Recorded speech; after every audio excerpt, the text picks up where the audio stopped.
Bismillahirrahmanirrahim. Assalamu alaikum. I hope you all are doing well. Today we discuss about PPSC.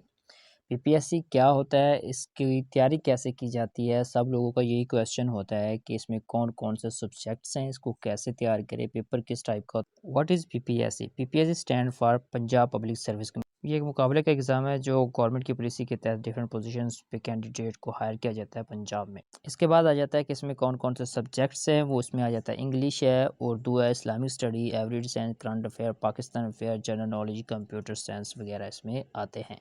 तो सबसे पहले हम लोग इंग्लिश के बारे में बताते हैं कि इंग्लिश को तैयार कैसे करना है। ये 1 पेपर होगा, 100 नंबर का होगा। इसमें सबसे पहले इंग्लिश है। मैं ये कहता हूँ कि इंग्लिश जो है के ज़रिए एक ग्रामर के रूल्स एंड रेगुलेशन को समझ कर पढ़ा जाए। उसमें part of speech, active, passive voice, direct and indirect, corrective form of verbs को कैसे यूज़ करना है।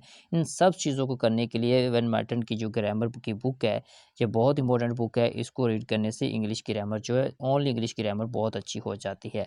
इंग्लिश करने के लिए वेन मार्टन की जो बुक है वो बहुत ही इम्पोर्टेंट है, उसको लाजमी करें, जिसके ज़रिए आपकी इंग्लिश बहुत ज़्यादा अच्छी हो जाएगी।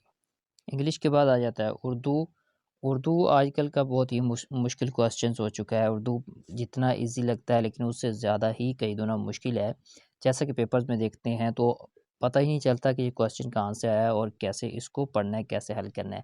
उर्दू को क्लियर करने के लिए एक मैं बुक आप लोगों को रिकमेंड करता हूँ, वो कि कलीद उर्दू है, उसको लाजमी पढ़े। ये बहुत ही अच्छी बुक्स है। इसको करने से हमारा उर्दू जो है वो क्लियर हो सकता है। इसको पास्ट पेपर्स के ज़रिए भी कर सकते हैं, लेकिन कलीद उर्दू बुक जो है बहुत ही इम्पोर्टेंट बुक है उर्दू को पास करने के लिए। अगर आप उर्दू को पास करना चाहते हैं, इसको लाज़मन देखें। और ये 10 नंबर का उर्दू का पेपर हर पीपीएससी में तकरीबन आता है और 15 नंबर की इंग्लिश आती है। इसके बाद आता है इस्लामियत। इस्लामियत एज़ अ मुस्लिम हमें लगता है कि बहुत ईजी है, हम इसको आसानी से कर सकते हैं, लेकिन इसको पढ़ना चाहिए। सिराज वालों की बुक है, बहुत इंपॉर्टेंट बुक है सिराज इस्लामिक स्टडी की। इसको पढ़ें इस्लामिक स्टडी को तैयार करने के लिए। ये 8 नंबर का पेपर में लाजमी आता है। और इसके बाद आ जाता है चौथे नंबर पर एवरीडे साइंस। इसको पढ़ने के लिए, इसको तैयार कैसे करना है। आप इसके लिए वर्ल्ड टाइम की जो जहांगीर वालों की बुक है, वो मोस्टली तो सीएसएस के लिए है, लेकिन इसको इम्पोर्टेंट है, बहुत ही इम्पोर्टेंट है इसके लिए। इसको पास करने के लिए आप उसको लाजमी पढ़ें। ये एवरीडे साइंस जो है, ये तकरीबन 7 नंबर की हर पेपर में पीपीएससी वाले वो पूछते हैं। जहांगीर टाइम की बुक है वर्ल्ड टाइम वालों की, मोस्टली सीएसएस के लिए इस्तेमाल होती है, लेकिन आप वो अपना एवरीडे साइंस क्लियर करने के लिए उसको डिस्कस कर सकते हैं। उसके बाद आ जाता है करंट अफेयर। करंट अफेयर जो है वो तकरीबन 6 नंबर के पेपर में आता है। इसको पढ़ने के लिए आप न्यूज़पेपर पढ़ सकते हैं। न्यूज़पेपर के वर्ल्ड जहांगीर वालों का रसाले के लास्ट पे एमसीक्यूज दिए होते हैं, उसको अच्छे से करने से ही आपका करंट अफेयर जो है वो 6 नंबर का क्लियर हो जाता है। उसके बाद आ जाता है पाकिस्तान अफेयर, जो 22 नंबर का है। इंग्लिश ग्रामर 15 नंबर की होती है और पाकिस्तान अफेयर 22 नंबर का। ये मोस्ट इंपॉर्टेंट दोनों क्वेश्चंस हैं। इसको कैसे करते हैं, ये सेम रहता है। पाकिस्तान अफेयर जो है वो चेंज नहीं होता। इसको पढ़ने के लिए आप लोगों को रिकमेंड करूँगा, शमशाद अख्तर की बुक है, एमसीक्यूज़ की मोस्ट इंपॉर्टेंट बुक्स है। उसको करने से आपका जो पाकिस्तान अफेयर्स के 22 नंबर हम ईज़िली क्लियर कर सकते हैं। इस पे टाइम देना पड़ता है इसको, और इंग्लिश ग्रामर को मेहनत करने से, प्रैक्टिस करने से ईच एंड एवरीथिंग बंदा कर सकता है। Because practice makes a man perfect. Pakistan affairs को करने के लिए आप लोग शमशाद अख्तर की बुक जो है वो मोस्ट इंपॉर्टेंट बुक है, उसको करें तो ये हो जाता है। ये 22 नंबर का। उसके बाद आता है कंप्यूटर साइंस। कंप्यूटर साइंस के बारे में आप लोगों को बताऊंगा कि ये बहुत ही कम सिलेबस इसका होता है। उसको करने के लिए आप 9th 10th और 11th की जो कंप्यूटर्स की बुक्स हैं उसमें से एमसीक्यूज उठाएं, उसमें से करें। लेकिन एक इसमें पॉइंट जो रह जाता है एमएस ऑफिस का, जो मोस्ट इंपॉर्टेंट टॉपिक है, इसमें उसके ज़्यादा एमसीक्यूज पूछे जाते हैं, उस पर थोड़ी मेहनत लगती है, उस पे प्रैक्टिस करनी पड़ती है। आप लोग उस पे प्रैक्टिस करें, उसकी टाइपिंग करें, रोज़ उस पे थोड़ा बहुत टाइम दें। और पास्ट पेपर्स को देखने से भी आपका एमएस ऑफिस हो जाता है, लेकिन अच्छा करने के लिए हमें जो है वो प्रैक्टिस करनी पड़ती है।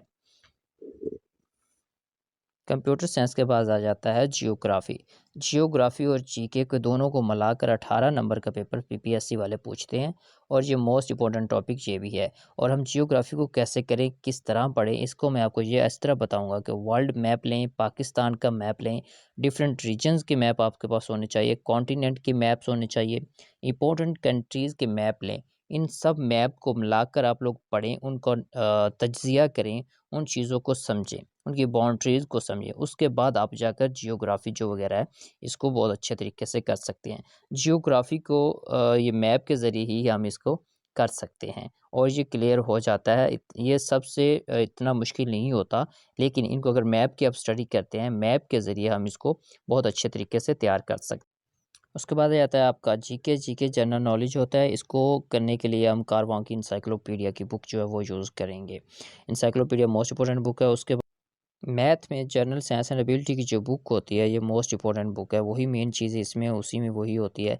जिस मैथ में जो बेसिक चीज़ें मैं पता होनी चाहिए वो होती है, रेशो हो जाती है, परसेंटेज वगैरह आ जाती है, इसमें प्रॉब्लम्स वगैरह, ज्योमेट्री, ट्रिग्नोमेट्री एंड अलजेब्रा, ये सारी चीज़ें जो उस बुक में जनरल साइंस एंड एबिलिटी, ये दोनों चीज़ें बहुत ही इंपॉर्टेंट होती हैं। उस एक बुक करने से ये दोनों चीज़ें हम क्लियर आराम से कर सकते हैं। उसके बाद जो बच्चों का ये क्वेश्चन होता है, सो टाइम जो 90 मिनट इसके मिलते हैं और इसमें टोटल 100 नंबर का पेपर होता है और साथ में इसकी नेगेटिव मार्किंग होती है। नेगेटिव मार्किंग में क्या-क्या आता है, नेगेटिव मार्किंग कैसे होती है, ये मैं आपको इस तरह बताऊँगा कि जो आपके 4 एमसीक्यूज़ अगर गलत हो जाते हैं, उनमें से एक आपका सही भी गलत कर दिया जाता है, यानी 0.25 की निस्बत से आपके नंबर इसमें काट लिए जाते हैं।